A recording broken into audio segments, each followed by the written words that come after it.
તો બનાસકાંઠાના વાવથરાદમાં વરસાદ બાદ પાણી જ પાણી। વાવથરાદથી ગુજરાત ફર્સ્ટનો ગ્રાઉન્ડ ઝીરો રિપોર્ટ જુઓ। થરાદ મીઠા હાઈવે પર 2 થી 4 ફૂટ પાણી ભરાયેલા છે।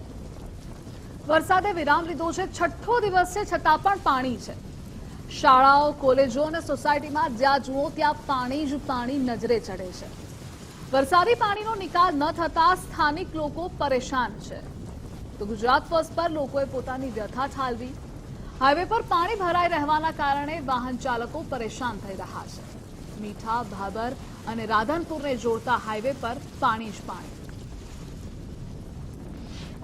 દિવસ જે વરસાદ પડ્યો છે તેને લઈને સમગ્ર વિસ્તારની અંદર તારાજી સર્જી છે। ત્યારે વરસાદ બંધ થયાને આજે છઠ્ઠો દિવસ છે, પરંતુ પરિસ્થિતિ એની એ જ છે। અત્યારે ગુજરાત ફર્સ્ટની ટીમ પહોંચી છે થરાદ મીઠા હાઈવે પર। અત્યારે આ જે રસ્તો છે રાધનપુર, કંડલા સહિત ને જોડતો આ રસ્તો છે, પરંતુ આ રસ્તાની જે હાલત છે અત્યારે પાણીમાં સમગ્ર જે રસ્તો છે 5-6 મીટર સુધી ગરકાવ છે। આ રસ્તા ઉપર કોલેજ આવેલી છે, 3 થી 4 સરકારી શાળાઓ, સ્કૂલો આવેલી છે, પરંતુ આ જે રસ્તો છે એ 2 થી 3 ફૂટ પાણીમાં ગરકાવ છે।